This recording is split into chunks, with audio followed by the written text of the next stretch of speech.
Did you guys know that if you go up to a Ku Klux Klan member and you rip off his face mask, he just becomes a chef? White power, white wine sauce. I respect people who have mullets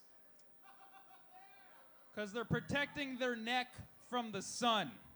And nobody gives them credit for that shit. People are always like, those damn rednecks and their mullets. No, theoretically not possible. You cannot have a redneck and a mullet at the same time.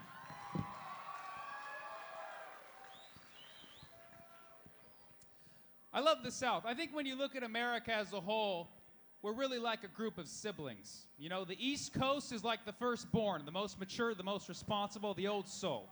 You know? South is like the middle child, slightly retarded. You give it alcohol, it's loads of fun. Yeehaw, it's the South. West Coast, we're like the baby child. We get all the attention, everyone loves us. Most likely to be gay. That's us. Puerto Rico's like the secret love child. Like, why does he look different, Dad? You didn't tell us about that. And then Hawaii, adopted Asian baby. That's our family right there. That's our family. Some of you are like, what about Alaska? What about Alaska? Let them be the dog.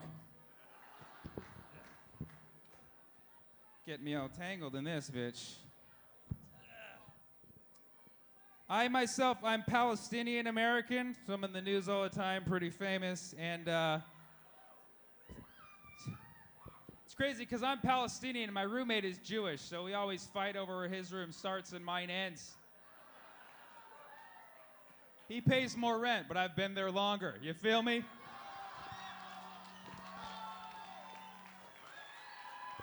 Freedom!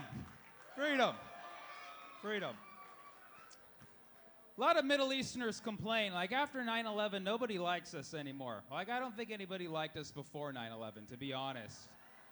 And they say never forget, so we're fucked forever by saying. It's a classic American saying, never forget 9/11. I think if we really, really wanted to never ever forget 9/11, we could just remove the number 10 from the counting number system.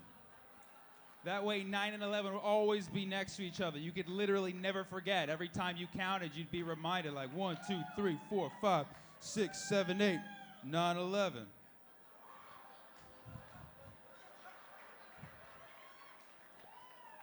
Never forget. And then people make fun of Middle Eastern Americans for having unibrows, like it's our fault that hair grows extra thick here. They got those unibrows, yeah, because we're from the desert, and sweat will drip down into your eyes. If you don't have the natural God-given visor, you're fucked. You're not gonna see straight. You're gonna fall off your camel and break your back. That's evolution. And global warming is heating up. Well, I wish we all had some unibrows to help guide us through the light. My friend's always complaining about the environment. He's like, the polar bears have feelings too. The polar bears are just like people. When the ice caps melt, where are the polar bears gonna go? I'm like, come on, if bears are just like people, I'm sure the polar bears will be okay, right? Well, no, because I figure they'll just take land from the grizzly bears, have the black bears do all the work, and have the panda bears build them railroads. It's not racist, just a bear joke. There's no bears here. It's a hypothetical situation where bears make a country. Call it America. What more do you want? We can elect a half polar, half black bear president. Obama? Send the koala bears to Australia and the gummy bears to San Francisco. It's still a bear joke.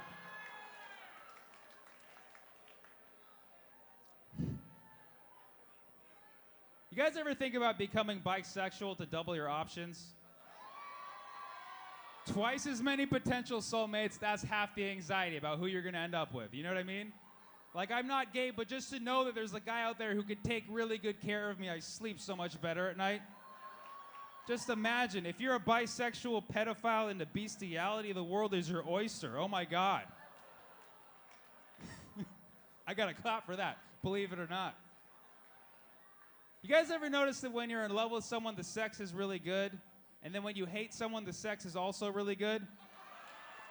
And then when you're indifferent to someone, the sex is also really good. I think sex and love are not related.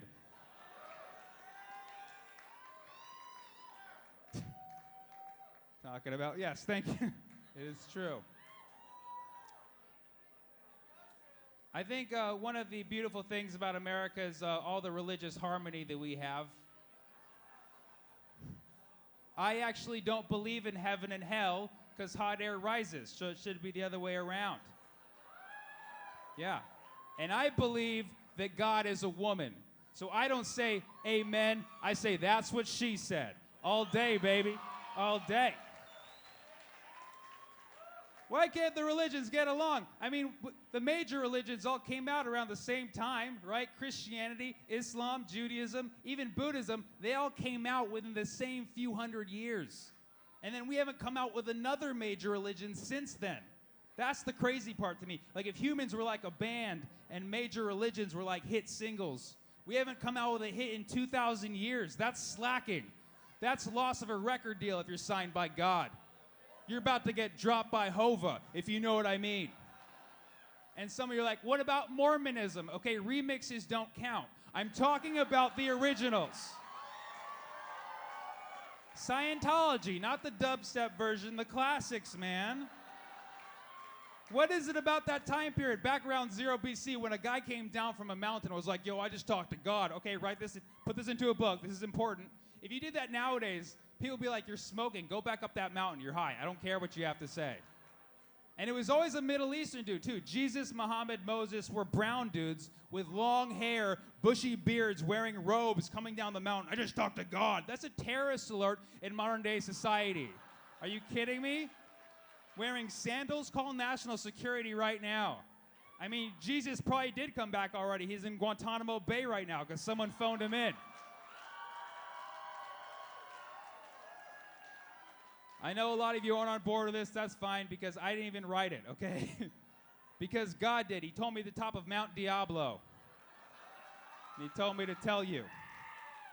Should I do one more? Is that? I used to teach American history. I used to teach American history here in Oakland. I taught kids from the inner city. I taught gangsters. So I had to come up with gangster analogies to relate the lesson plans. Like I was in, you guys seen Dangerous Minds before? So, for example, we were doing U.S. history of the 1900s. I came up with a gangster analogy. I was like, all right, U.S. history of the 1900s, right? Imagine you're at a party with your homies, right? You got your French homie and your British homie, right? And they're like, we don't have no French or British homies. I was like, all right, you're at a party, you're trying to get some bitches and some drink. They're like, all right, yeah, we listening. So you got your French homie and your British homie, and then a German dude comes up, starts picking on your homies. You're like, what the fuck? So you knock the German dude out. Pop! And the whole party's like, damn. And now your weed gets hella dry, and then you put all your money on the dice games, and the dice games crash. You're like, oh shit, depression. And then the German dude comes back, he starts picking on your Jewish homie. You're like, what the fuck? But then you get socked in the back of the head by a Japanese dude. Like, oh shit, what's going on? You take out the German dude and the Japanese dude. Pop, pop. The whole party's like, damn. Now you see two Korean twin brothers fighting, right? One's wearing red, one's wearing blue. You help out the one in blue because you're a Crip. You know what I'm saying? Then you're like, shit, I'm going to go holler at this Vietnamese Ho Chi Minh, right? That's her name, Chi Minh. She's a hoe. You're like, what's up, Ho Chi Minh? You looking good, girl? She splashes orange soda in your face. Meanwhile, across the party, there's a Russian dude. There's a Russian dude staring you down, hella cold. The Russian dude's like, what? You're like, what? And nothing ever happens. Then...